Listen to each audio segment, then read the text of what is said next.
How did you get your mindset into this alter ego to be comfortable being Black Mamba? Like, how did that happen? It's a good separation for me, you know, emotionally, to be able to put myself in a place where at practice or when I'm training or during games, I switch my mind to something else. I switch my mode to something else, right? For me, it's the equivalent of Maximus Decimus Meridius in Gladiator picking up the dirt, smelling the dirt. It's go time. Right? So that was my mental switch. It's like an actor getting ready for a film. You gotta put yourself in that cage. When you're in that cage, you are that character. And when you leave there, it's something completely different. When I'm in that cage, bro, don't fucking touch me. Don't talk to me. Leave me alone.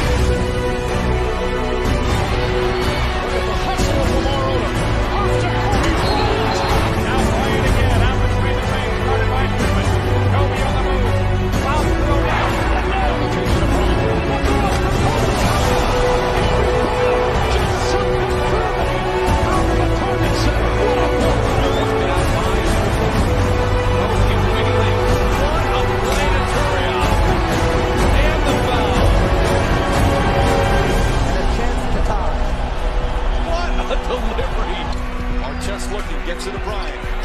Bryant dribbling. Has to put it up for the buzzer. Banks it in! Oh, he banks in the three! And the Lakers win the game!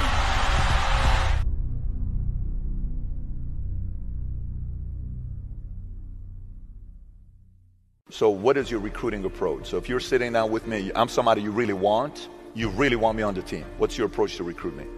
You want first place, come play with me. You want second place, go somewhere else.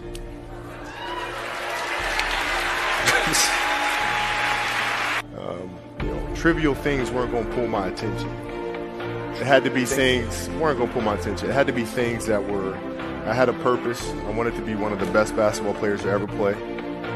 And anything else that was outside of that lane, I didn't have time for. At what age did that goal become crystal clear? I made that deal with myself at 13 years old. At 13 years old? 13 years old. That's the deal I made. Crystal clear about it. Crystal clear. And where did inspiration come from? The love of the game. The love of the game, the challenge. Like, I would watch Magic play, I'd watch Michael play, and I would see them do these unbelievable things, and I'd say, you know, can I get to that level? I don't know, but let's find out. Let's find out. Right? So, you know, basketball for me was the most important thing. So everything I saw, whether it was TV shows, whether it was books I read, people I talked to, everything was done to try to learn how to become a better basketball player. Everything. And so when you have that point of view, then literally the world becomes your library to help you to become better at your craft. I had a kill list. And so, you know, they used to do these rankings. It was Street and Smith basketball rankings. And I was nowhere to be found because I was like 6'4", scrawny, like 160 pounds soaking wet. So I was like 57 on the list.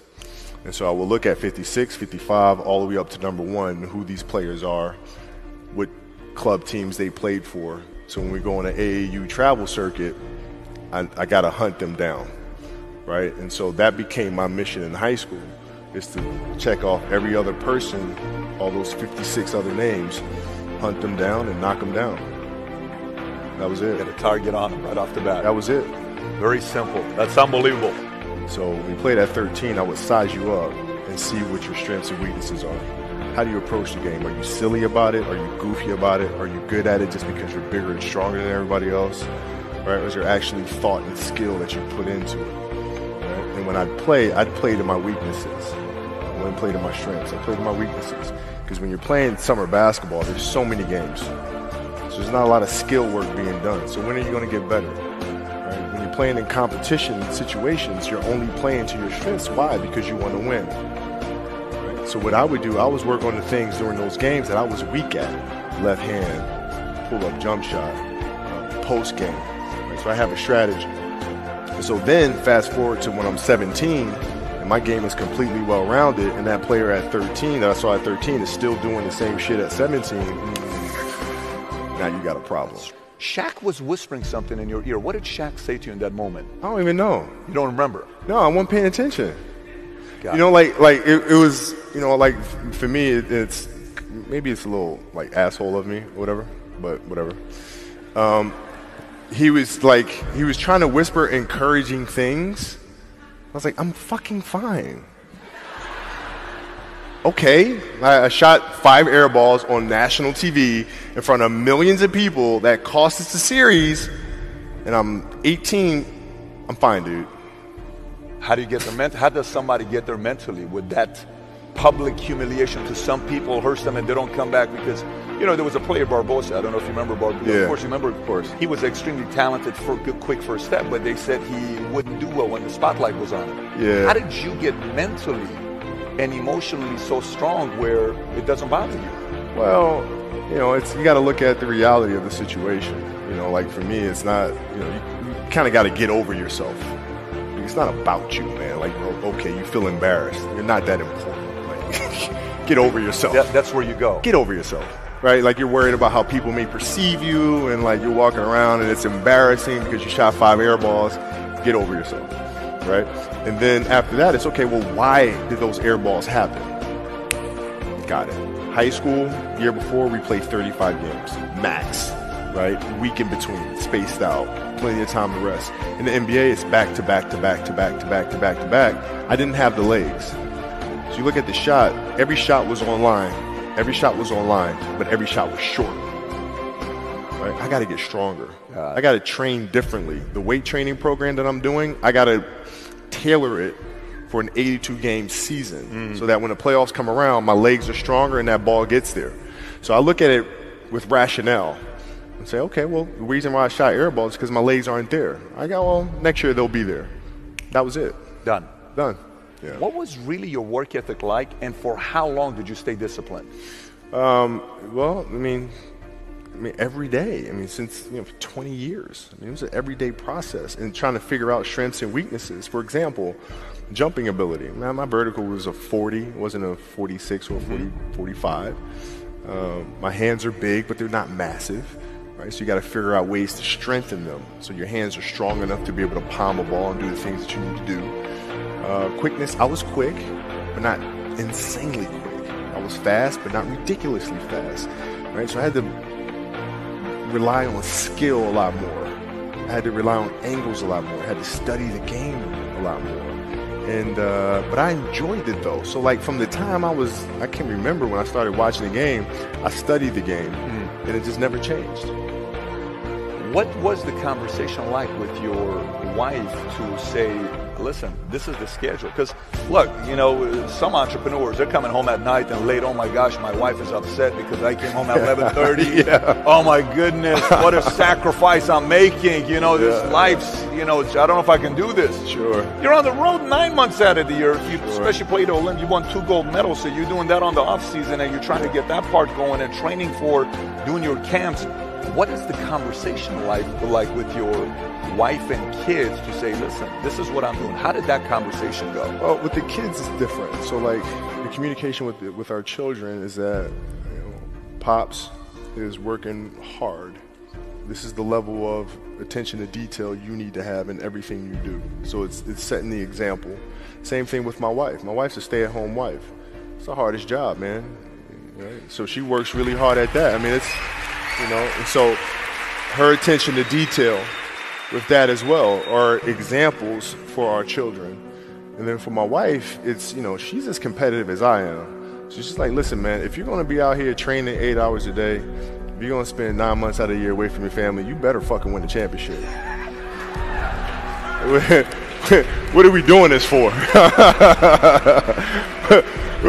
What are we doing? What are we doing? I love that. You know, but it's a balancing act. And that's the thing that's important, is understanding that we have to have so much energy. Because for like Natalia and Gianna when they were babies, especially Natalia because she was doing prime years, and I go to practice and I'd train and, you know, I'd play the game and, you know, I'd come home and I'd be sore and I'd be tired.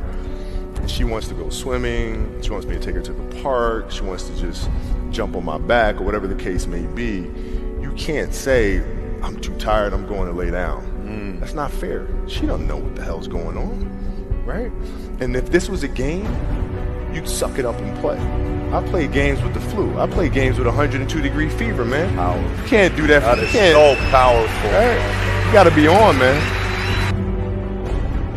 You're playing against the Golden State Warriors. Score is 107-109. You guys are close to getting into the playoffs. You know exactly what happens in the game. You go up, you're about to take your shot, and then all of a sudden, boom, your Achilles happens, right? Friend of mine, Nima, he is here just to listen to you. He played ball.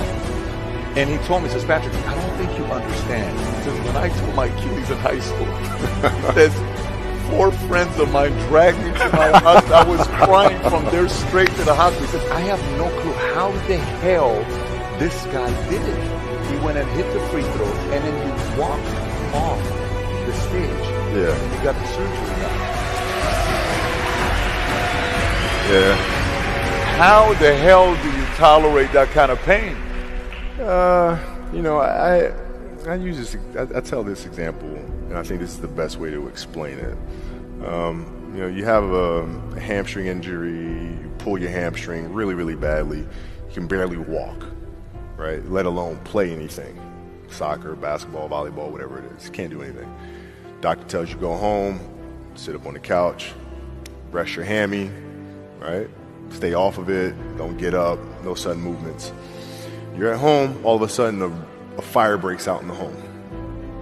Right? Your kids are upstairs. You know, wife is wherever she may be. You know, shit's going down. Right?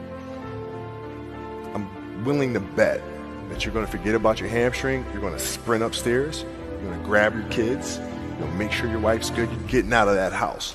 Right? Hamstring be damned. You're not going to feel your hamstring. Right? And the reason is because the lives of your family are more important than the injury of your hamstring. And so when the game is more important than the injury itself, you don't feel that damn injury. Not at that time. When I went in the trainer's room, my kids are in there. And, you know, they're looking at you and stuff, and I'm looking at them, and I'm like, you know, it's all right. Dad's gonna be all right. He'll be fine. He'll be all right. He'll be all right. He'll be all right. As a parent, you gotta set the example. You gotta set the example. This is another obstacle. This obstacle cannot define me. It's not going to cripple me. It's not going to be responsible for me stepping away for the game that I love. I'm going to step away on my own terms. And that's when the decision was made that, you know what? I'm doing it. I'm doing it.